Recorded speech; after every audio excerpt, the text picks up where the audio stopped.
ہے تو امام زمانہ کا ذکر ضرور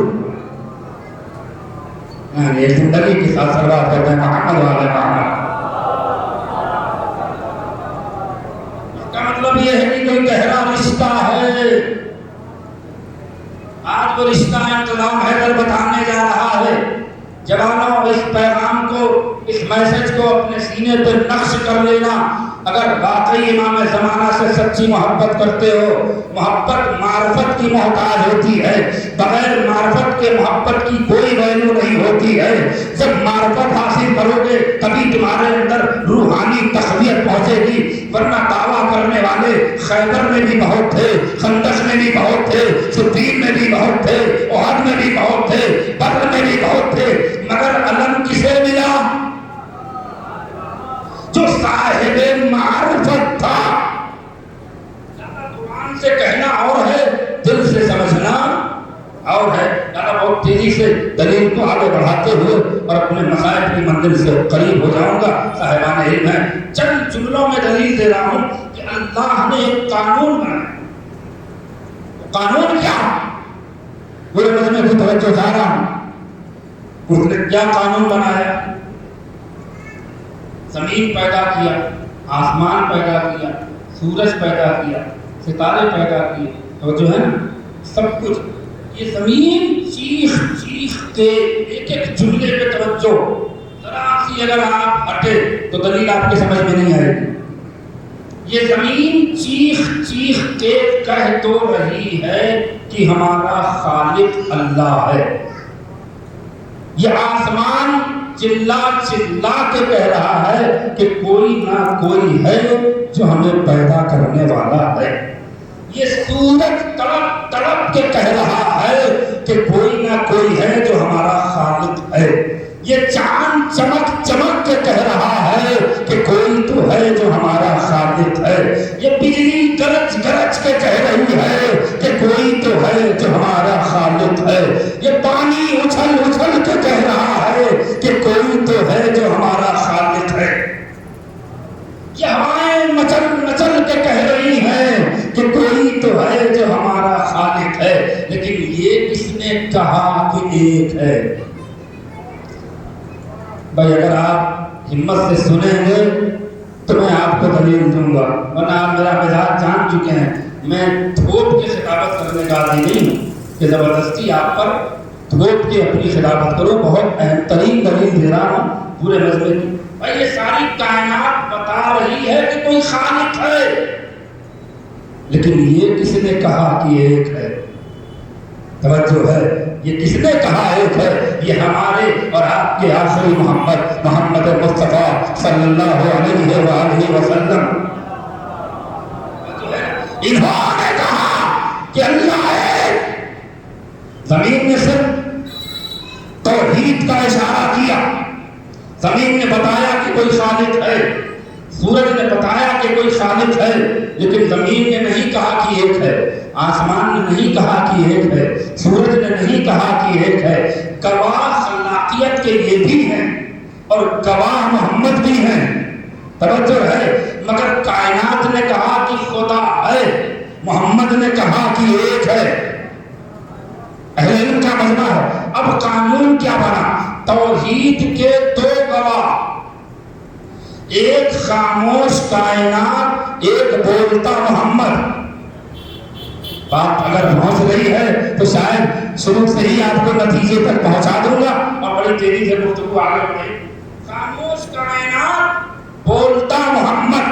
خدا نے قانون بنایا کہ جب بھی کسی چیز پر ایمان لانے کی بات ہوگی تو یہی دو قانون کام آئے گا۔ دو گواہ ہو، ایک اگر خاموش گواہ ہے تو دوسرا بولنے والا بھی ہو، لیکن جو بول کے گواہ ہو اس کے لیے بھی شرط ہے، چاہے وہ صاحب کتاب ہو، چاہے وہ صاحب عصمت ہو، چاہے وہ صاحب رسالہ ہو۔ تو اب اللہ کے دو گواہ، ایک خاموش دنیا اور بولتا محمد۔ اب آئیے رسالت کے دو گواہ، رسول کی رسالت کے دو گواہ، ایک خاموش قرآن، ایک بولتا علی۔ بھائی تھک رہے ہو، تمہاری ذمہ داری ہے، میرا کام دلیل دینا ہے، آپ کیسے سن رہے ہیں یہ آپ کی ذمہ داری ہے، لیکن بڑی محنت سے یہ پیغام پہنچا رہا ہوں۔ اللہ کے دو گواہ، ایک خاموش کائنات، بولتا محمد۔ اب آئیے محمد کی رسالت کے دو گواہ، ایک خاموش قرآن، ایک بولتا علی۔ علی کی امامت کے دو گواہ، توجہ ذرا میرے عزیزو، چونکہ علی کی رسالت کی، محمد کی رسالت کی گواہی کی کل بات ہوئی ہے کہ علی نے فخر سے کہا تھا کہ میں اپنی سب سے اہم اور عظیم فضیلت یہی سمجھتا ہوں کہ اللہ نے رسالت کی گواہی میں میرا نام رکھا ہے۔ اب ذرا سی روک رہا ہوں بچوں کو، اب گواہی ہے تو تھوڑا ایک چیز کی اور وضاحت کرتے ہیں۔ یہ جو اذان میں پانچوں وقت جملہ کہا جاتا ہے کہ اشہد ان محمد رسول اللہ، سننا اس بات کو، شاید تمہارے ذہن و دل میں اس بات کو اتار سکتے۔ دل جلوں نے یہ کہا کہ علی کی کون سی بہت بڑی فضیلت ہے کہ محمد کی رسالت کے گواہ بن گئے۔ یہ کام تو ہم لوگ پانچوں ٹائم کیا کرتے ہیں۔ ترجمہ کیا ہے؟ اشہد ان محمد رسول اللہ، ترجمہ کیا ہے، ٹرانسلیشن کیا ہے؟ یہ ہے کہ بے شک میں گواہی دیتا ہوں کہ محمد اللہ کے رسول ہیں۔ اچھا ٹھیک ہے، اب میری سمجھ میں نہیں ہے کہ تو ہم بھی دیتے ہیں، علی بھی دے رہے ہیں، تو پھر ہم میں اور علی میں کیا فرق ہے؟ توجہ رہے میرے عزیزو۔ اچھا عجیب کنڈیشن ہے، اسلام کے معنی معلوم ہو نہ ہو، قرآن یاد ہو نہ ہو، نماز یاد نہ ہو، مگر صاحب تلفظ صحیح ہو نہ ہو، مسجد کے مؤذن بن گئے اشہد ان محمد رسول اللہ۔ یہ بھی گواہ ہے، وہ بھی گواہ ہے، سبزی بیچنے والا بھی گواہ، جھاڑو لگانے والا بھی گواہ، بھائی کیا سن رہے ہو، کباڑی کا کام کرنے والا بھی گواہ، جھوٹ بولنے والا بھی گواہ، مکر کرنے والا بھی گواہ، گھر لوٹنے والا بھی گواہ، گھر برباد کرنے والا بھی گواہ، اور کہہ رہے ہو کہ میری گواہی میں علی کی گواہی میں فرق کیا ہے؟ اب اعتراض کرنے والوں سے انتظام حیدر پوچھنا چاہتا ہے، یہ جتنی کائنات میں ہر مسجد سے پانچوں ٹائم اشہد ان محمد رسول اللہ کی آواز بلند ہوتی ہے، اشہد ان محمد رسول اللہ کی جو آواز بلند ہوتی ہے، ان کو پکڑو اور ان سے پوچھو کہ یہ 5 ٹائم مسجد سے جھوٹ کیوں بول رہے ہو؟ جب علی کے مقابلے میں آئے ہو تو بات پوری ہونے دو، کام جھوٹ کہاں بول رہے ہیں؟ ہم تو محمد کی رسالت کی گواہی دے رہے ہیں، تو گواہی کس بات کی دے رہے ہو؟ تم نے محمد کو رسول بنتے دیکھا؟ بھائی نہیں، آپ متوجہ نہیں، تم نے محمد کو رسول بنتے دیکھا؟ کہا نہیں، تو جب دیکھا نہیں تو گواہی کیسی؟ بھائی بات بہت پتہ کی ہے، اما جب دیکھا نہیں تو گواہی کیسی؟ فرق سمجھ میں آیا؟ ان کی گواہی میں علی کی گواہی میں فرق کیا ہے؟ بھائی تمام امت مسلمہ ہر اذان میں جو گواہی رسالت کی دیتی ہے وہ اعلان رسالت کی دیتی ہے کہ قرآن نے اعلان کیا ہے کہ محمد میرا رسول ہے۔ اعلان رسالت کی گواہی امت مسلمان ہر مسجد سے پانچوں ٹائم دیتی ہے، مگر علی اعلان رسالت کا گواہ نہیں ہے، عطا رسالت کا گواہ ہے۔ محمد کو رسالت عطا ہو رہی تھی، علی دیکھ رہا تھا۔ صلوات بر محمد و آل محمد۔ اور تیری سے سبق طے کر رہا ہوں، لہذا محمد کی رسالت کے دو گواہ، ایک علی، ایک قرآن۔ قرآن خاموش، علی بولتے ہوئے، علی کی امامت کے دو گواہ۔ توجہ چاہ رہا ہوں، ذہن میں رکھیے گا، گواہ دو، ایک قرآن اور دوسرا گواہ یا وارث کتاب ہو یا صاحب کتاب ہو۔ یہ جملہ ذہن میں رکھیے گا تاکہ کنفیوز نہ ہوئیے گا جو دلیل دینا چاہ رہا ہوں. بھائی امامت کی، علی کی امامت کے دو گواہ، ایک خاموش قرآن، ایک امام حسن مجتبیٰ. امام حسن مجتبیٰ کی امامت کے دو گواہ، ایک خاموش قرآن، ایک امام حسین علیہ السلام. امام حسین علیہ السلام کی امامت کے دو گواہ، ایک خاموش قرآن، ایک بولتے سید سجاد. امام سید سجاد کی امامت کے دو گواہ، ایک خاموش قرآن، ایک بولتے ہوئے امام محمد باقر. امام محمد باقر کی امامت کے دو گواہ، ایک خاموش قرآن. پھر جملہ دوہرا رہا ہوں، جو گواہ ہوگا یا وارث کتاب ہو یا صاحب کتاب ہو، یہ جملہ ذہن میں رکھیے گا، نتیجہ آپ تک جا رہا ہے. امام محمد باقر کی امامت کے دو گواہ، خاموش قرآن، امام جعفر صادق. امام جعفر صادق کی امامت کے دو گواہ، امام موسیٰ کاظم بولتے ہوئے خاموش قرآن. امام موسیٰ کاظم کی امامت کے دو گواہ، خاموش قرآن، بولتے ہوئے امام علی رضا. امام علی رضا کی امامت کے دو گواہ، خاموش قرآن، بولتے ہوئے امام محمد تقی. امام محمد تقی کی امامت کے دو گواہ، خاموش قرآن، بولتے ہوئے امام علی نقی. امام علی نقی کی امامت کے دو گواہ، خاموش قرآن، بولتے ہوئے امام حسن عسکری. امام حسن عسکری کی امامت کے دو گواہ، خاموش قرآن، بولتا ہوا امام زمانہ. توجہ ہے، بولتے ہوئے امام زمانہ. اب بچے ہمارے آخری امام. ایک گواہ قرآن تو موجود ہے، ایک گواہ قرآن تو موجود ہے، مگر دوسرا گواہ یا وارث کتاب ہو یا صاحب کتاب ہو. اسی لیے اللہ نے عیسیٰ کو چرخ چہارم پہ اٹھایا کہ جب امام کا ظہور ہوگا تو قرآن بھی گواہی دے، عیسیٰ بھی گواہی دے. صلوات پڑھ دے محمد آل محمد. مل گئے بیٹے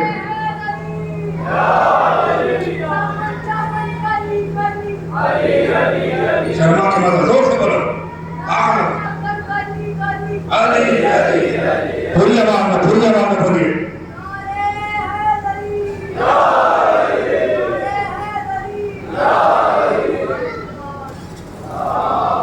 ایک مل جل کے بلند آواز سے صلوات پڑھ دے محمد آل محمد.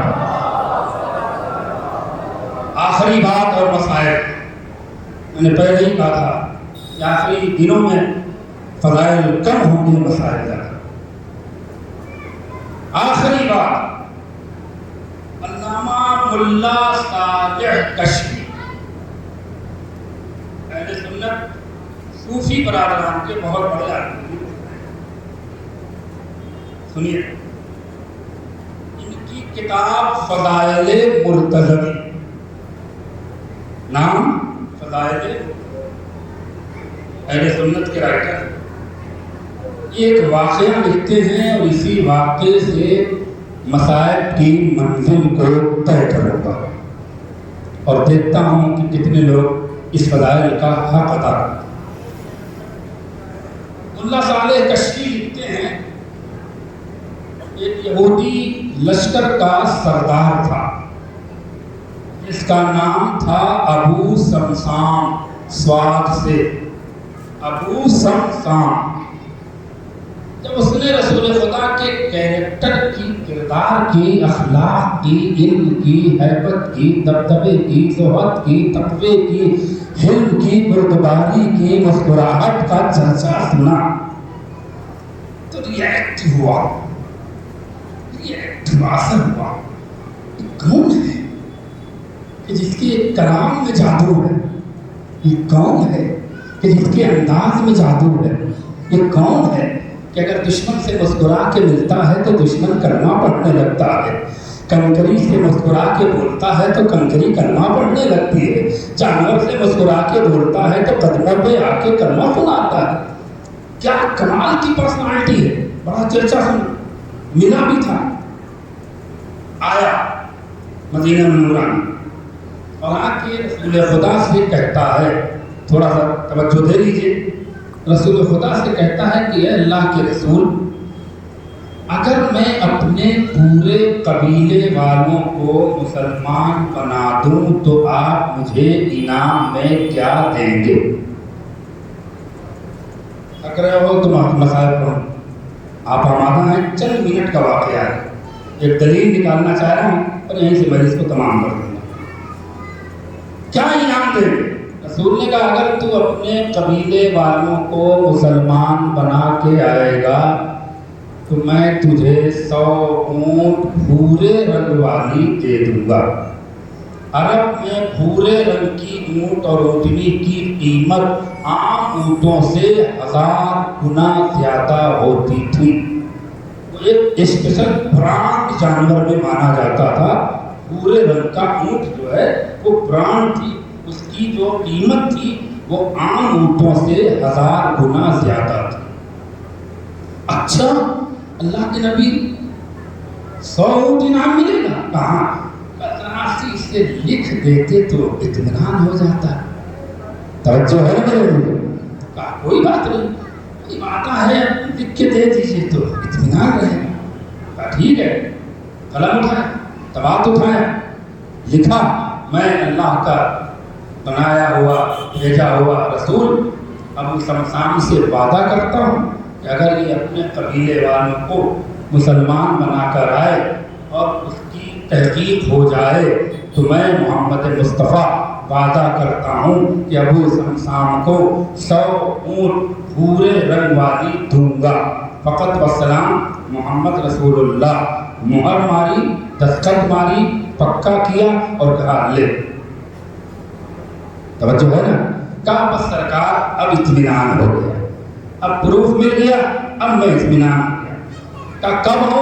کہا جب پورے قبیلے والے مسلمان ہو جائیں تو آ جانا، تیرا انعام رکھا رہے گا، تجھے مل جائے گا۔ دیکھیے اہل بیت کے خانوادے کی ایک ایک فرد کی اہمیت کو سمجھیے، جو کہہ دیتے ہیں وہ ہو جاتا ہے۔ نہیں آپ متوجہ نہیں ہیں، بی بی نے بچوں سے کہا کہ تمہارے کپڑے خیاط لے کر آئے گا، تو رضوان جنت کا سپاہی بن کر نہیں آیا، جنت کا درزی ہی بن کے دروازے پہ آیا۔ یہ اہل بیت کا مرتبہ ہے۔ رسول نے کہا جب بھی آئے گا بنا کے آئے گا، تیرا انعام رکھا ہوا تجھے ملے گا۔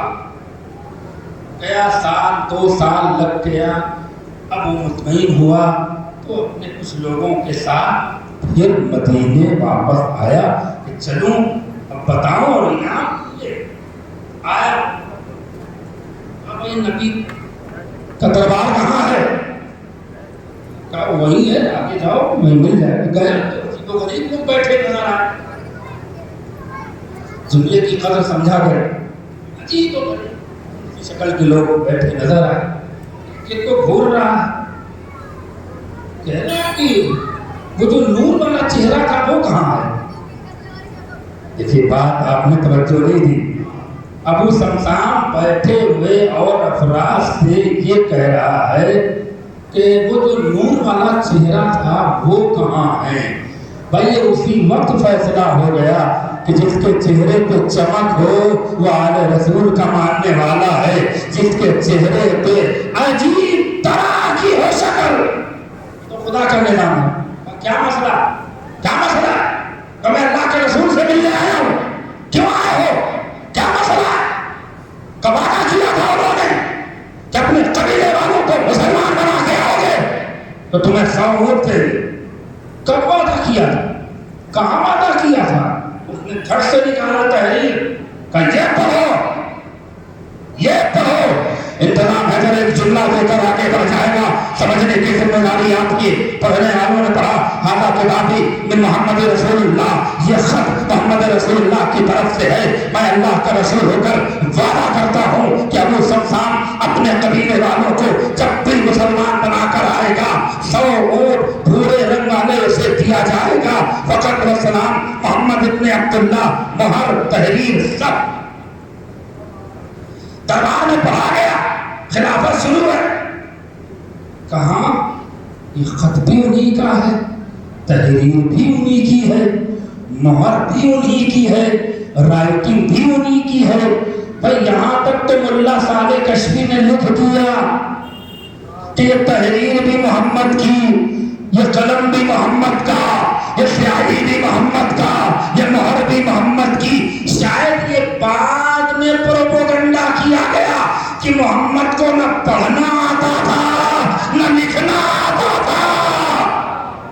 اس صلوات والے محمد والے محمد پر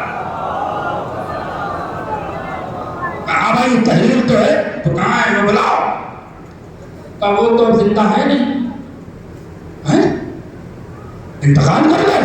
کہاں ان کو انتقال کیے ہوئے تو کئی مہینے ہو گئے، 6 مہینے سے اوپر ہو گئے۔ وعدہ تو اس نے کیا، اللہ کا رسول ہے اور اللہ کا رسول کا جھوٹا نہیں ہوگا، ہمیں تو انعام چاہیے۔ اب کون سا وہ چھوڑ کے گئے ہیں کہ تجھے انعام ملے گا؟ توجہ رہے میرے عزیزو، وہ کون سا اونٹ چھوڑ کے گئے ہیں؟ کوئی پراپرٹی چھوڑ کے گئے ہیں کیا؟ کوئی اونٹ چھوڑ کے گئے ہیں؟ ہم کہاں سے تجھے دیں؟ کہا ٹھیک ہے، اب میں اپنے قبیلے والوں سے جا کے کہوں گا کہ غلطی ہم سے ہو گئی، معاذ اللہ معاذ اللہ، وہ جو رسول تھا وہ جھوٹا تھا، وہ سچا وعدہ کر کے مکر گیا۔ جیسے ہی دربار میں کہہ کر وہ ابو سمسام لوٹنا چاہتا ہے کہ رسول کا چاہنے والا صحابی سلمان فارسی کھڑے ہوئے، خاموش ہو جا ابو سمسام، یہاں بیٹھنے والے جھوٹے ہو سکتے ہیں مگر اللہ کا رسول جھوٹا۔ صلوات والے محمد والے محمد پر تجھے انعام چاہیے نا، تجھے وعدہ نبھانا، کہاں آج میرے ہاتھ پکڑ، ان کے ہاتھ سے تجھے کیا ملے گا؟ یہ لوٹنے والے تجھے کیا دیں گے؟ یہ گھسیٹنے والے تجھے کیا دیں گے؟ جس نے وعدہ کیا تھا وہ خاندانی سخی ہے، اس کا باپ بھی سخی، اس کا دادا بھی سخی، اس کا بھائی بھی سخی، اس کی اولاد سخی، وہ بھی سچا، اس کا خاندان سچا، اور سچے نے وعدہ کیا ہے تو سچ ہو کر رہے گا۔ اور یاد رکھنا، جب بھی رسالت پہ کوئی آنچ آئی ہے تو امامت نے مدد کیا ہے، صحابیت نے مدد نہیں کی ہے۔ ارے کیا سن رہے ہو؟ میں نے بہت بڑی بات کہی ہے، رسالت کو ہر مشکل سے نکالنے والی ذات کا نام امامت ہے، صحابیت کا کوئی رول نہیں ہے۔ لاؤ کسی صحابی کو دکھاؤ جس نے جنگ میں بچایا ہو، لاؤ کسی صحابی کو دکھاؤ جس نے قریش سے بچایا ہو، لاؤ کسی صحابی کو دکھاؤ جس نے اپنے سفیان سے بچایا ہو، لاؤ کسی صحابی کو دکھاؤ جس نے محمد کو عتبہ سے بچایا ہو، لاؤ کسی صحابی کو دکھاؤ جس نے محمد کو شیبہ سے بچایا ہو۔ جہاں چاروں طرف سے رسول کو مٹانے کے لیے حملہ ہو رہے تھے، وہاں تو ہی ذات نے رسول کو بچایا، یا ابو طالب نے بچایا یا علی نے بچایا۔ صلوات پڑھتے محمد والے محمد پر۔ تجھے انعام چاہیے، کہاں چاہیے؟ چل آئے علی کے دروازے پر، مولا مشکل کشا، رسالت پر الزام لگ رہا ہے، آبرو آپ کو بچانا ہے۔ سلمان فارسی ابو سمسام سے کہو کہ آج بھر انتظار کرے، اس کا فیصلہ گھر میں نہیں ہوگا بلکہ میدان میں ہوگا۔ تھک کے سن رہے ہو، میں بھی سنا کے رخصت ہو جاؤں گا، میرا کوئی نقصان نہیں ہوگا۔ توجہ ہے نا؟ امام حسن کو بلایا، بیٹے پورے مدینے میں اعلان کروا دو، یہاں عطائے صحابت علی کا مسئلہ نہیں تھا، آبرو رسالت کا مسئلہ تھا۔ میں نے بہت بڑی بات کہہ دی، اس لیے کہ اہل بیت جب عطا کرتے ہیں تو دکھا کے نہیں عطا کرتے ہیں، بچا کے عطا کرتے ہیں کہ لینے والے کو ہاتھ تک نظر نہیں آتا، چہرہ تو دور کی بات ہے۔ یہاں سخاوت کا مسئلہ نہیں تھا، آبرو میں رسالت کا مسئلہ تھا کہ یہ جا کے رسول کا کہ توہین کرے گا، معاذ اللہ رسول کی رسالت کے اوپر الزام لگائے گا۔ ابو سمسام سن رہے ہو، میں محمد کا جانشین خلیفہ بلا فصل علی ہوں، تمہیں انعام تمہاری امید سے زیادہ ملے گا، کل تک کا انتظار کرو۔ اعلان پورے مدینے میں ہوا، ایک میدان کا تعین ہوا، سب کے سب وہاں پہنچے. رسول کی رسالت کا ایک وہ اجر ادا ہونے والا ہے کہ جو وعدہ کر کے دنیا سے چلے گئے مگر ان کے جانشین ان کی رسالت کے کیے ہوئے وعدے کو آج میدان میں نبھانے آئیں گے. حسن تیار رہنا. چنانچہ دوسرے دن پورا مدینہ اس میدان میں جمع ہوا. علی مسکرا رہے ہیں. حسن کا بچپنا ہے. بیٹے حسن، ابو سمسام کہاں ہے؟ بلاؤ. ابو سمسام سامنے آیا. کہا بیٹا وہ جو پہاڑی ہے، وہ جو بیچ میں درمیان میں جگہ ہے، ہاں بابا، اس کو لے کے وہیں چلے جاؤ. ایک مہار نکلے گی. تھک رہے ہو تو بتا دو، ایک مہار نکلے گی. اس سے کہہ دے کھینچتا رہے، کھینچتا رہے. جیسے جیسے مہار کھینچتا رہے گا اونٹ برآمد ہوتے چلے جائیں گے، اور وہی اونٹ برآمد ہوں گے جو رسول نے وعدہ کیا تھا. چنانچہ ابو سمسام کو امام حسن مصطفیٰ اس پہاڑی کے بیچ میں لے گئے جہاں جگہ تھی. ایک مہار نکلی. ابو سمسام نے پکڑا، کھینچنا شروع کیا. 1 اونٹ، 2 اونٹ، 3 اونٹ، 4 اونٹ، 5 اونٹ، 40 اونٹ، 50 اونٹ، 60 اونٹ، 80 اونٹ، 90، 91، 92، گن رہا ہے. 93، 94، 95، 96، 97، 98، 99، 100 کا بس میرا ہو گیا، بس میرا ہو گیا. امام نے کہا ہاتھ مت روک، جتنا تیرے نصیب میں ہے لے لے. اب جو کھینچنا شروع کیا، 101، 102، 103، 104، جب پورا میدان بھر گیا اور اونٹ کی رفتار کم نہ ہوئی، اس نے کہا اے اللہ کے بندے مجھے معاف کر، اب میرے پاس اتنی جگہ نہیں ہے کہ میں ان اونٹوں کو پال سکوں. امام نے کہا ابو سمسام کبھی ہمارے گھرانے پہ الزام نہ لگانا. اگر تو قیامت تک مہار کھینچتا رہتا، قیامت تک لوگ نکلتے چلے جاتے. صلوات پڑھ دے محمد والے بولیے گا نعرے ایک بلند تر صلوات پڑھ دے محمد والے محمد.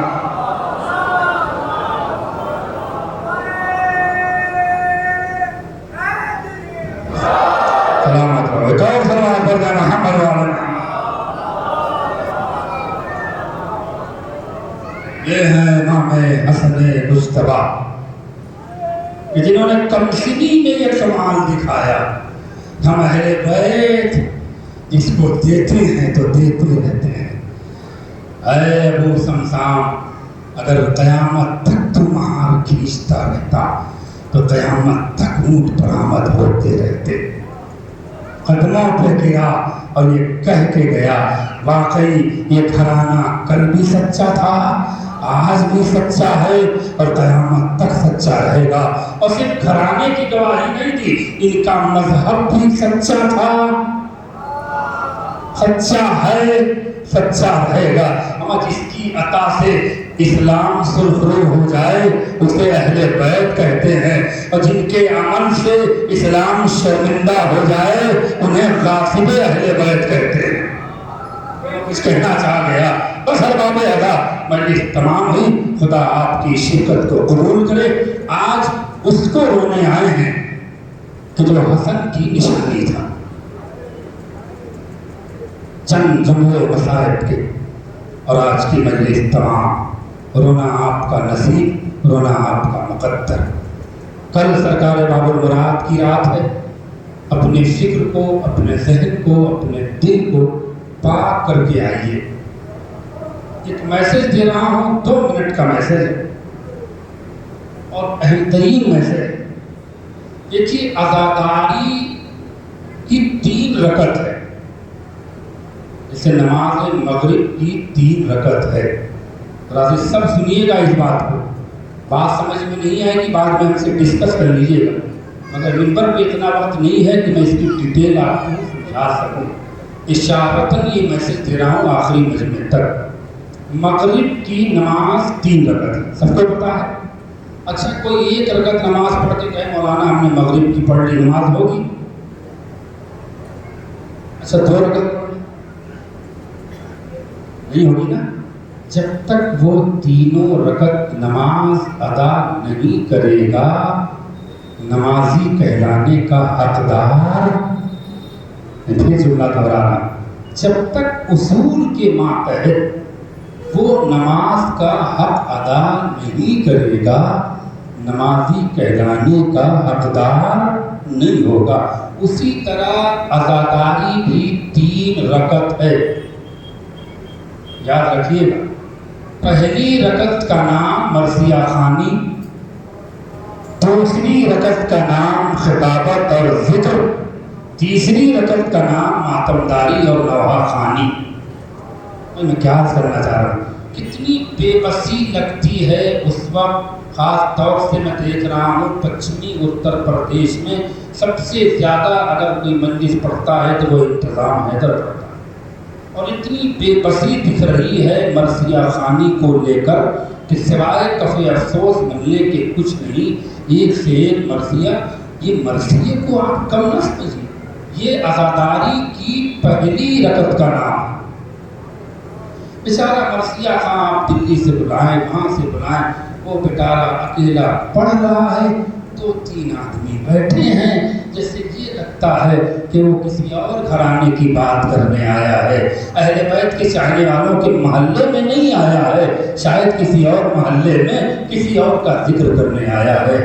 مرثیے کی ویلو سب سے زیادہ کس امام نے بتائی؟ میں ماشاءاللہ پڑھے لکھے لوگ ہیں، مرثیے کی ویلو سب سے زیادہ کس امام نے بتائی ہے؟ ہمارے اور آپ کے 8ویں امام، امام علی رضا علیہ السلام۔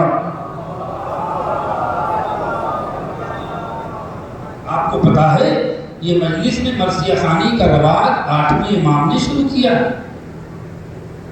عزاداری ہماری کی بنائی ہوئی رسم و رواج نہیں ہے، یہ جو ہمیں ائمہ سے ملی ہے وہی ہم سنت کو ادا کر رہے ہیں۔ میں آپ بچوں کو بتا رہا ہوں کہ یہ مرثیہ خوانی کا رواج 8ویں امام نے شروع کیا تھا۔ سب سے پہلے اپنے شاعر دیبل کو اپنی خطابت سے پہلے کبھی منبر پر کبھی تخت پر بیٹھ کر امام خود سنتے تھے، مرثیہ خوانی ہوتی تھی، سب روتے تھے۔ نہیں، اب جملہ کہیے گا امام کیا کہتے ہیں؟ امام کیا کہتے ہیں؟ ہمارے مصائب کی پہلی مجلس کا نام مرثیہ ہے، دوسری مجلس کا نام ہماری خطابت، ہماری تقریر ہے، تیسری مجلس کا نام ماتم اور گریہ۔ اب آپ انصاف سے بتائیے کہ آپ نے پہلی رکعت تو معاشرہ کھائی کیا ہے، مرثیہ خوانی تو ویلو ختم ہے۔ بہت بڑی ویلو ہے، جتنی اس ذکر کی ویلو ہے آپ یقین جانیے اس سے کہیں زیادہ مرثیہ خوانی کی ویلو ہے۔ اس کو جو معاشرے نے برباد کر دیا ہے، خدا کے لیے بی بی فاطمہ سے ڈریے، 8ویں امام سے ڈریے۔ آئیے جیسے ہی مرثیہ شروع ہوتا ہے مرثیے کے مصروں کو محسوس کریے گا تو اس میں ڈوب کے گریہ کریے گا، اس لیے کہ نثر میں اتنی طاقت نہیں ہوتی ہے جتنا نظم میں طاقت ہوتی ہے۔ اور اگر مرثیے کی کیفیت کو سمجھنا ہے تو سب سے زیادہ جو میر انیس کو پڑھتے ہیں، کیونکہ میں نے میر انیس پہ بھی بہت ریسرچ کیا ہے، قسم خدا کی میر انیس کا ایک ایک شعر مقتل کی پوری دیوان پہ بھاری ہے کہ ہم پوری رات مقتل کی روایت پڑھتے رہیں مگر کسی کا دل نہیں تڑپے گا۔ میر انیس کا ایک شعر پڑھ دے تو یہ مجمع تڑپ کے رونے لگے گا، اور اس کی مثال اس مجمع کو دے رہا ہوں۔ لاؤ میر انیس کے اس مرثیے کے اس بیت کا جواب کہ جہاں فطرت تڑپ جائے، نفس تڑپ جائے، مزاج تڑپ جائے، کردار تڑپ جائے، اما روح تڑپ جائے، قیامت کا شعر مرزا میر انیس نے کہا، کس سے کہا؟ جناب سکینہ سے کہا، جب التش التش التش التش کی صدائیں بلند ہوئیں اور شب عاشور بچوں سے پیاس برداشت نہ ہوئی تو سکینہ نے آ کے کہا، بابا کیا چاہتے ہیں کہ بچے پیاس سے مر جائیں؟ چچا موجود ہیں۔ امام نے کیا جواب دیا؟ کوئی نہیں، بس قیامت کا شعر کہ محبوب الہی کے نواسے ہیں سکینہ، ہم بھی تو کئی روز کے پیاسے ہیں. اللہ اکبر. کیا یہ بیت قیامت کی نہیں ہے؟ کیا اس میں پوری مقتل نہیں ہے؟ کیا اس میں یہ کون ہے؟ یہ مرثیہ ہی تو ہے. یہ مرثیہ ہی تو ہے. امام نے جب قاصد صغرا آیا پوچھتا ہے من انت، تم کون؟ یہ تو نہیں کہا کہ شہ مشرقین ہوں. مولا نے سر جھکا کے کہا میں حسین. یہ مرثیہ نہیں ہے تو کیا ہے؟ ان شعروں کا جواب لائیے نا. کیا مختر میں کوئی ایسی متن لکھی گئی ہے، کوئی ایسی نثر کی تحریر لکھی گئی ہے جو اتنی جلدی دل کو تڑپا دے، اتنی جلدی نفس میں کیفیت پیدا کرے، اتنی جلدی روح میں مسائل اتر جائے؟ یہ کمال صرف مرثیے میں ہے. یاد رکھیے گا، خطابت اور ہے، مرثیہ اور ہے. یہ ضروری نہیں ہے کہ خطیب مسائل میں وہ تاثرات اپنے لفظوں میں ڈھال دے کہ جس سے آپ تڑپ کے رو دیں، لیکن مرثیے کا موجودہ الگ ہے. چاہے کوئی پڑھے، آپ پڑھیں، آپ پڑھیں، آپ پڑھیں، آپ پڑھیں، لیکن جب چپتا ہوا مصرع سینے پہ لگتا ہے نا تو کیفیت پیدا ہوتی ہے، ایک تڑپ پیدا ہوتی ہے. امام حسین کی مظلومیت کے پر کہ عباس مر گئے، علی اکبر جدا ہوا، مجھ سے کسی نے یہ بھی نہ پوچھا کہ کیا ہوا. یہ مرثیہ نہیں ہے تو کیا ہے؟ اس میں کتنی کیفیت ہے. خدا کے لیے مرثیے کو اپنے سماج، اپنے معاشرے میں ضائع ہونے سے بچاؤ. جب بھی مرثیہ شروع ہو آئیے، روئیے، تعزیت کیجیے، امام زمانہ کو تسلیہ کیجیے. یہ عبادت کی پہلی رکعت ہے، اور اگر رکعت چھوڑ کے عزاداری ہوگی تو میں کچھ کہہ نہیں سکتا. شاید آپ کے اعمال پورے نہ ہو اور شہزادی عزاداری سے راضی نہ ہو. بچا لیجیے اس مرثیہ گوئی کو. آنے والی نسلوں کو پتہ ہی نہیں چلے گا کہ مرثیہ کیا ہوتا ہے. یہ گلیوں میں ٹہلتے رہیں گے، یہ سوچیں گے کہ مؤذن جو ہے وہ مجلس کے لیے اذان دے رہا ہے، مرثیہ نہیں پڑھ رہا ہے. مرثیے کی بہت ویلو ہے، نثر سے زیادہ نظم میں ویلو ہے. آئیے، جب مرثیے سے آپ کا دل رنجیدہ ہوگا تب ذاکر کے مسائل پہ چوٹ لگتی ہے. اللہ اللہ، ابھی نظم میں سنا تھا، اب نثر میں سن رہے ہیں. بسر باب اللہ، میں نے میسج دے دیا ہے بزرگوں سے، اپنے جوانوں کو متوجہ کریں کہ بیٹا مرثیہ اذان مجلس کا نام نہیں ہے، جزء مجلس کا نام ہے. اور جب تک جز کو کل سے نہیں ملائیں گے نہ جز رہے گا نہ کل. مرثیہ سننے کا ماحول بناؤ. یہ 10 سال کے اندر زوال آیا. ہم ڈر رہے ہیں قسم خدا کی کہ ہم سب لوگ بی بی کا سامنا کیسے کریں گے. اتنی اچھے شہروں میں، خاص طور سے سادات بارہا جہاں سے مرثیہ ہندوستان میں ایجاد ہوا. تاریخ پڑھیے آپ جا کے. کیا کتابوں میں یہ چیزیں نہیں ہیں؟ بچوں کو معلوم ہونا چاہیے. جہاں ایسے مرثیہ کو پیدا ہوئے، مرثیہ پڑھنے والے پیدا ہوئے کہ لوگ دیواروں سے سر ٹکرا کے روتے تھے. اپنا گریبان چاک آئیے پڑھیے. بہت دور کی تاریخ نہیں ہے. آپ آئیے تو میدان عمل میں آئیے. چاہے وہ جانشٹ کی عزاداری ہو. کیا جانشٹ کی عزاداری چھوٹی عزاداری نہیں تھی؟ رسالات بارہ میں جتنی بھی بستیاں ہیں سب قابل ذکر ہے. میرٹھ، کیا یہاں کے مرثیہ لوگ نہیں پڑھتے تھے؟ قیامت کے مرثیہ جائیے 25 سال پہلے، میں اور دور نہیں جا رہا ہوں، اگر 60-70 سال میں جائیں گے تو اس زمانے میں لوگ لکھتے تھے کہ تانگے سے آتے تھے، ڈولی پہ بٹھا کے لاتے تھے اور اتنی خاطر کرتے تھے. پہلے زمانے میں مولوی سے زیادہ مرثیہ پڑھنے والوں کی خدمت ہوتی تھی. اس لیے کہ پہلے زمانے میں لوگ کتاب دیکھ کے مجلس پڑھتے تھے اور مرثیہ ایک کیفیت، لوگ مرثیہ سننے آتے تھے. دور و دراز سے مجلس سننے کا اتنا رواج نہیں تھا. تو جس نے عزائے حسین کو فروغ دیا کیا ہے، اب اس سے زوال کیوں ہے، یہ آپ کو سوچنا پڑے گا، یہ ہمیں نہیں۔ یاد آئے میرے جوان نسلوں، اپنی نسلوں کو بچاؤ کہ وہ بھول جائیں کہ مرثیہ میں کچھ ہوتا ہے۔ نہیں اردو پڑھتے ہو، آؤ، جب یہاں مصرے سنو گے تو تمہیں عزاداری کا لطف بھی آئے گا، امام حسین کے غم کی حقیقت بھی پتہ چلے گی۔ اس لیے ہاتھ جوڑ کے عرض کر رہا ہوں کہ مرثیے کی آبرو سے کھلواڑ مت کریے، بی بی فاطمہ سے ڈریے، یا تو مرثیہ پن کروا دیجئے مجلسوں میں تو اس کی توہین ہی نہ ہو، یا تو آپ لوگ اس کو ختم کرا دیں۔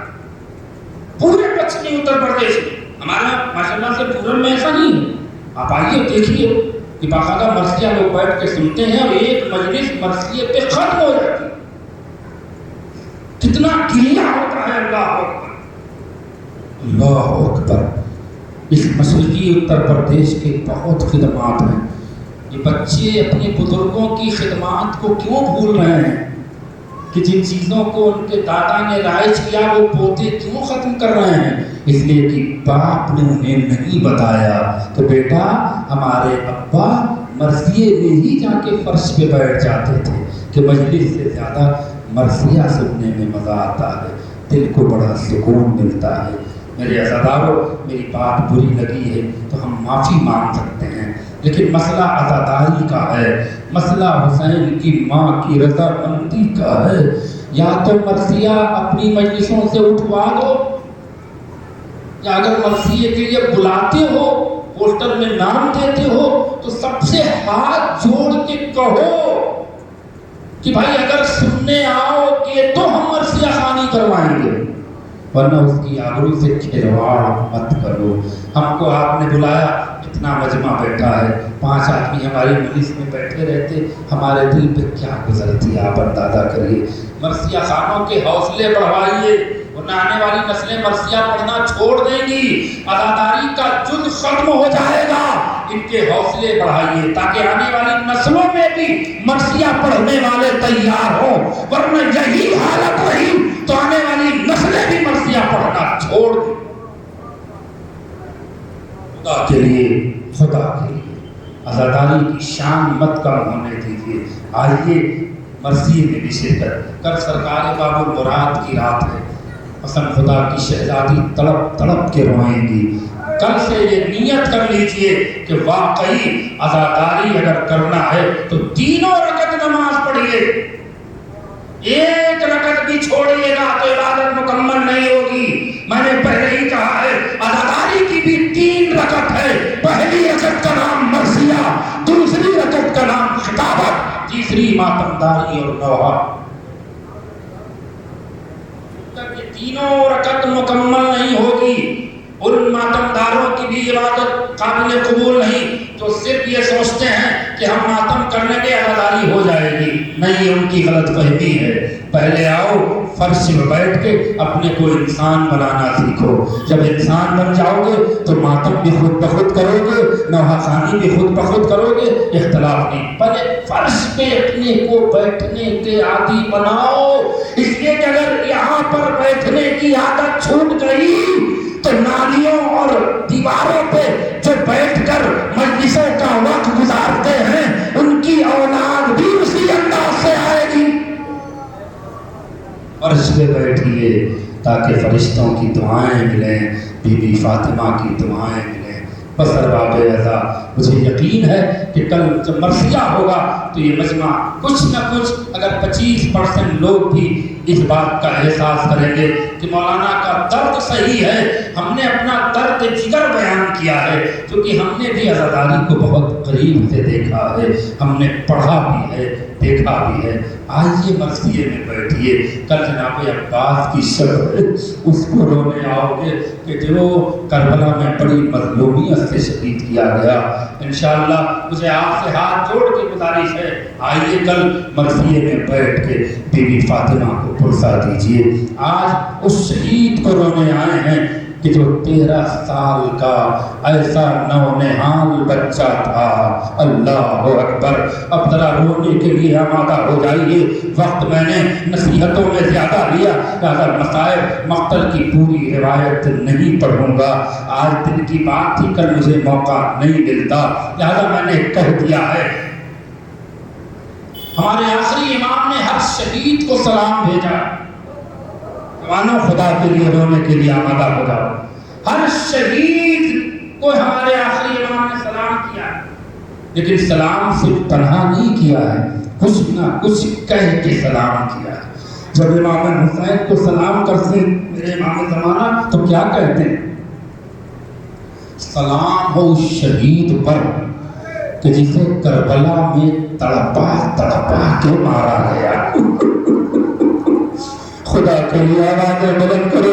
7 محرم کی شب گزر رہی ہے. امام بس 2-3 دن کے مہمان ہیں، محرم گزر جائے گا. ہاں، محلے میں ویرانیت چھا جائے گی، رونق ختم ہو جائے گی. اپنی زندگی کو خوشگوار بنانا چاہتے ہو تو اب ان دنوں میں رو لو، بلند آواز سے رونا. قیامت کی روایت پڑھنے جا رہا ہوں. آخری مجمع تھا میرا امام جب امام حسین کو سلام کرتا ہے تو کہتا ہے سلام ہو شہید پر جسے کربلا میں تڑپا تڑپا کے مارا گیا. لیکن جب جناب عباس کو سلام کرتے ہیں تو میرے امام زمانہ رو کے کیا کہتے ہیں؟ سلام ہو اس شہید پر جو کربلا کی زمین پر ہاتھوں کے بل نہیں آیا بلکہ چہرے کے بل آیا. اس کے بعد جب جناب علی اصغر کو میرے امام سلام کرتے ہیں تو کیا کہتے ہیں؟ سلام اس ننھے شیرخوار شہید پر کہ جو باپ کے ہاتھوں پر ایسے تیر سے شہید کیا گیا. جو لوہے کے 7 طبق پہ مارا جاتا تو وہ 7 طبق چھید کر وہ تیر باہر چلا جاتا.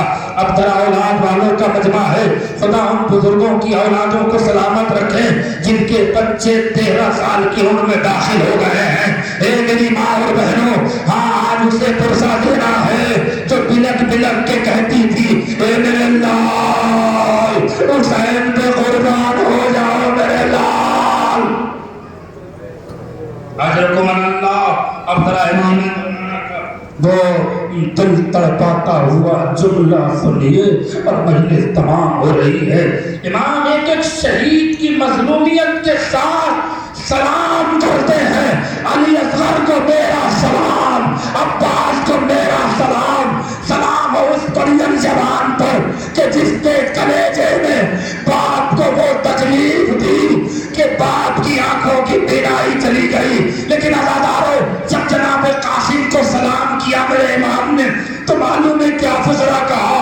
ارے ذرا کلیجے پہ ہاتھ رکھ کے سننا. کہتے ہیں میرے آخری امام سلام ہو اس شہید پر جس کی داہنی طرف کی پسلیاں بائیں طرف سے نکل گئی، بائیں طرف کی پسلیاں داہنی طرف سے نکل گئی. ہائے قاسم. آوازیں بلند کر کے روئیے گا. اب نہیں روئیے گا تو کب روئیے گا؟ ہاں، محرم ختم ہو رہا ہے، بہت کم دن بچے ہیں. یہ ہے جناب قاسم. مجلس تمام ہو گئی. تاریخ میں ملتا ہے کہ شب عاشور جناب قاسم ماں کے حجرے میں آئے. کیا دیکھا؟ ماں سسک سسک کے رو رہی ہے. اماں رونے کی کیا وجہ ہے؟ کہا بیٹا بس ایک ڈر ہے جو مجھے رلا رہا ہے. اماں کیا ڈر ہے؟ خیمے لٹ جائیں گے، ظالم حملہ کریں گے. نہیں بیٹا، ہمیں اس کا خوف نہیں ہے. بیٹا ایک ڈر ہے جو وجہ مجھے دل کو صدمہ نہ ہو جائے.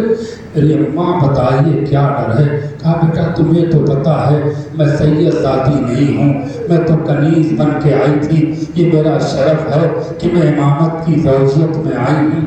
بس ڈر اس لیے رہی ہوں کہ کہیں آقا حسین تمہیں مقتل میں نہ جانے کی وجہ. تمہیں جانے کی اجازت نہیں اماں، ایسا نہ کہیے. اے بیٹا میری دلی خواہش ہے ابھی جاؤ ذرا چچا کو آزما کے دیکھو کہ تمہارے چچا تمہاری شہادت کے لیے کیا نظریہ رکھتے ہیں. ٹھیک ہے اماں ابھی جاتا ہوں. حسین کا بھتیجا حسن کی نشانی آئے امام حسین کے حجرے میں. امام سجدے میں سر رکھ کے شکرن للہ اے اللہ تیرا شکر ہے کہ آخری شب ہمیں نصیب ہو گئی، ہم تیری عبادت میں مصروف ہیں. حسین سجدے شکر میں مبتلا تھے کہ پاؤں پر کسی بچے نے سر رکھا، روتے ہوئے کہا السلام علیکہ یا اماں. حسین نے نماز مکمل کی، دیکھا قاسم پاؤں پہ سر رکھ کے رو رہا ہے، کلیجے سے لگایا اے بیٹا تم میرے بھائی کی نشانی ہو، ایسے بلک کے کیوں رو رہے ہو میرے لال؟ کہا چچا کل شہادت کی فہرست میں میرا نام ہے کہ نہیں ہے؟ امام نے کوئی جواب نہ دیا. کہے قاسم جاؤ تمہیں اپنی ماں کے پاس ہونا چاہیے، جاؤ ماں کی تسلی بنو، ماں کی ڈھارس بنو. نہیں چچا ماں ہی نے تو بھیجا ہے، اماں نے بھیجا ہے. جاؤ چچا سے پوچھو کہ شہداء کی فہرست میں میرا نام ہے کہ نہیں ہے.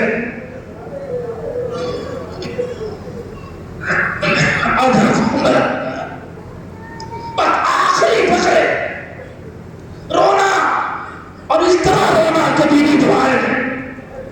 کہا چچا میں تو یہ پوچھنے آیا ہوں، سننا جواب کہ میرا بھی شہیدوں میں نام ہے کہ نہیں ہے. امام نے روتے ہوئے کہا قاسم تم تو دور کی بات ہو، شہیدوں کی فہرست میں تو ششماہ ابو اصغر کا بھی نام ہے. قاسم تڑپ کے رونے لگے. چچا کیا ظالم خیموں میں آ جائیں گے؟ کیا ظالم خیموں کے اندر حملہ کریں گے؟ نہیں میرے لال یہ بچہ میرے ہاتھوں پہ منقلب ہوگا. الغرض صبح عاشور ہوئی، ایک ایک شہید مقتل میں جانے لگا. ہاں قاسم 7 بار اجازت مانگنے آئے، حسین نے اجازت نہ دی. ماں تڑپتی رہی بیٹا کیوں نہیں اجازت؟ کہا اماں بار بار کہتے ہیں بیٹا تم میرے بھائی کی نشانی ہو. بس ماں نے ایک بار کہا بیٹا ذرا بازو سے کپڑا ہٹانا. ہاں قاسم نے بازو سے کپڑا ہٹایا. اے بیٹا اب تعویذ کھول لو. ماں نے اپنے ہاتھوں سے تعویذ کھولی. اے قاسم جاؤ چچا کو پڑھواؤ، شاید مقتل کی اجازت مل جائے. قاسم آئے. چچا یہ بابا نے آخری وقت تعویذ دیا تھا، یہ وصیت کے طور پہ تعویذ ہے. امام نے تحریر کھولی، آنکھوں سے لگایا، بھائی کی یاد آئی. اے بھیا اپنے بھائی کو امتحان میں دیکھ رہے ہو، وقت مدد کا ہے آنا. اب یہ کہنے کے بعد قاسم کو کلیجے سے لگایا. اے میرے لال جاؤ، چچا تمہیں مقتل میں جانے کی اجازت دیتا ہے. علامہ مجلسی لکھتے ہیں کہ چونکہ 13 سال کی عمر تھی، اتنے کمسن تھے قاسم کہ گھوڑے پہ خود سے سوار نہیں ہو سکتے تھے. امام حسین نے اپنے ہاتھوں سے جناب قاسم کو سوار کیا اور ایک ٹیلے پہ آ کے کھڑے ہوئے. نگاہوں کا تار ملا. حسین نے ٹیلے پہ کھڑے ہوئے، زینب در خیمہ پہ کھڑی ہوئی، ماں مسلح پہ بیٹھی. تاریخ کے کہتی ہے ادھر حسین کی نگاہ قاسم پر، ادھر زینب کی نگاہ حسین پر، ادھر مادر جناب قاسم کی نگاہ زینب کے چہرے پر. ادھر قاسم زمین کربلا پہ گرے، ادھر حسین ٹیلے سے گرے. زینب در خیمہ پہ گری، ماں سجدے میں گر گئی. اے پروردگار خدا کے لیے آوازیں بلند کرو. بڑی قیامت کی روایت آ رہی ہے اور چند جملے ہیں. یہ جتنا عزادار مجمع ہے ذرا اپنی آوازوں سے رو لینا تاکہ بی بی فاطمہ کی دعائیں مل جائیں. 7 محرم کی شب گزر رہی ہے، اگلے سال زندہ رہو گے تو 7 محرم نصیب ہوگا. آؤ مل کر حسن کے لال کا پرسہ دے لے. اے بی بی فاطمہ قاسم کا پرسہ قبول. اجرکم اللہ. اولاد والوں کا مجمع ہے، اس جملے پہ آپ کی آواز بلند ہونی چاہیے تھی۔ صاحب ریاض لکھتے ہیں یوں تو ہر شہید کی ایک الگ الگ مظلومیت ہے، عباس کی مظلومیت یہ ہے کہ ان کے شانے کٹ گئے تھے، وہ چہرے کے بل زمین کربلا پہ آئے۔ علی اکبر کی مظلومیت یہ ہے کہ کلیجہ میں برچھی کا پھل لگا، باپ نے جو برچھی کھینچی تو کلیجہ باہر آ گیا۔ وہ کہتے ہیں مگر ان تمام مظلومیت میں قاسم کی مظلومیت زیادہ ہے۔ صاحب ریاض نے کیا لکھا وہ اس کی وجہ لکھتے ہیں کہ کربلا میں جتنی بھی لاشیں پامال ہوئی ہیں، پہلے ان کی گردن کو کاٹا گیا، جسم کو سر سے الگ کیا گیا، پھر جسم پر گھوڑے دوڑائے گئے، لیکن ہائے قاسم جس کی زندگی میں ہی ادھر کے گھوڑے ادھر، ادھر کے گھوڑے ادھر، قاسم تڑپ تڑپ کے بلاتا رہا، اے چچا آ جاؤ، بھتیجا بلا رہا ہے۔ اجرکم اللہ، خدائی نعمتوں پر رحمت نازل کرے، خدائی نظرداروں کو سلامت رکھے۔ علامہ مجلسی لکھتے ہیں حسین جیسے جیسے گھوڑے دوڑ رہے تھے، حسین کے قدم بھی بڑی تیزی سے بڑھ رہے تھے، لیکن جب قاسم کے قریب پہنچے جسم کی بوٹیاں فضاؤں میں اڑ رہی تھی، جسم کی بوٹیاں مقتل میں بکھری تھی، حسین لپٹ گئے ٹکڑوں سے، اے میرے لال مجھے معاف کرنا بیٹا۔ اللہ اکبر، اللہ اکبر، بس دو جملے اور مجلس تمام ختم و دعا کی باری آ گئی۔ اب تاریخ کہتی ہے حسین نے ابا بچھایا، ٹکڑوں کو جمع کیا، کہیں سے ہاتھ کے ٹکڑے اٹھائے، کہیں سے پاؤں کے ٹکڑے اٹھائے، کہیں سے پسلیوں کے ٹکڑے اٹھائے، کہیں سے انگلیاں اٹھائیں، کہیں سے ہتھیلیاں اٹھائیں۔ میں کیا عرض کروں، ٹکڑوں کو جمع کیا، ایک گٹھر بنایا، اپنی پشت پہ لادا، اور آنے کے بعد سیدھے زینب کے خیمے پہ آئے۔ زینب آؤ، قاسم کا لاشا لایا ہوں۔ اللہ اللہ، کیسے جملے ادا کروں؟ کہ زینب جلدی آؤ، بیویوں کو بلاؤ، قاسم کا لاشا لایا ہوں۔ بہن دوڑ کے خیمے پہ آئی، چاروں طرف دیکھا کہ بھیا کہاں قاسم کا لاشا ہے، تمہارے تو ہاتھ خالی ہے۔ بس یہ سننا تھا، پشت سے گٹھر اتارا، اے زینب قاسم کی لاش ٹکڑوں میں آئی ہے، قاسم کی لاش ٹکڑوں میں آئی ہے۔ علامہ میر انیس نے کیا قیامت کا بند کہا ہے، احساس کرو گے تو تڑپ کے رو دو گے۔ مجلس تمام ہو رہی ہے، علامہ میر انیس نے کیا منظر کشی کی ہے۔ جناب قاسم کی شہادت میں کہتے ہیں کہ ہے یہ سب کے منہ سے نکلا، ہے حسن کا لال۔ نہیں، آپ نے تڑپے نہیں، آپ، میں نے کہا مرثیے میں بڑی طاقت ہے، شاعری میں نظم میں بہت طاقت ہے، ایک بند کئی روایتوں پہ بھاری ہے، میر انیس کا ایک ایک شعر کئی کئی روایتوں پہ بھاری ہے، مرثیے میں بڑی طاقت ہے، تمہیں تڑپا کے اڑا دے گی۔ میر انیس کہتے ہیں کہ نکلا یہ سب کے منہ سے کہ ہے حسن کا لال۔ زینب نے پڑھ کے کھول دیا اپنے سر کا بال، سینے میں ہل گیا دل بانو میں خشکسال، چلائی ماں گزر گیا کیا میرا نونہال۔ اللہ اکبر، خدا کے لیے مجلس تمام ہو گئی، بس آخری فقرہ ہے، چلائی ماں گزر گیا کیا میرا نونہال۔ عابد کا تب میں گرم بدن سرد ہو گیا۔ جناب عابد بیمار بخار میں، تب کہتے ہیں بخار کو میر انیس نے کیا کیفیت پیدا کی ہے بیت میں۔ جب جناب قاسم کی شہادت کی خبر آئی تو وہ کہتے ہیں کہ عابد کا تب میں گرم بدن سرد ہو گیا، قاسم کے چھوٹے بھائی کا منہ زرد ہو گیا، خیموں میں کوہرام نپا وا قاسمہ۔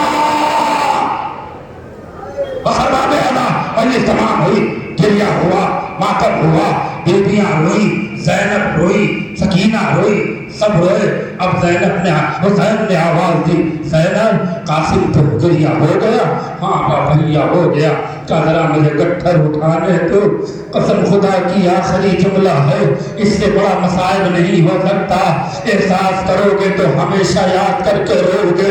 حسین کی مظلومیت, حسین کی بے بسی, حسین کی بے کسی. تو کبھی علی اکبر کا لاشا اٹھا رہا ہے, کبھی اولو محمد کا لاشا اٹھا رہا ہے, کبھی اصغر کو سپرد لحد کر رہا ہے. کون ہے جو حسین سے بڑا مظلوم ہوگا؟ ارے حسین سے بڑا کوئی مظلوم نہیں. بس ایک مظلومیت سن لو. مجلس تمام کٹھر پھر اپنی پشت پہ لیا اور کہا زینب ذرا عباس کو بلاؤ. بیٹھے ہوئے تھے, دوڑ کے آئے, آقا حکم. کہا عباس ذرا مجھے سہارا دے دو, مجھ سے چلا نہیں جا رہا. کیا مظلومیت ہے میرے آقا حسین کی. عباس نے سہارا دیا, آقا کدھر جانا ہے؟ کہا ذرا مجھے علی اکبر کی لاش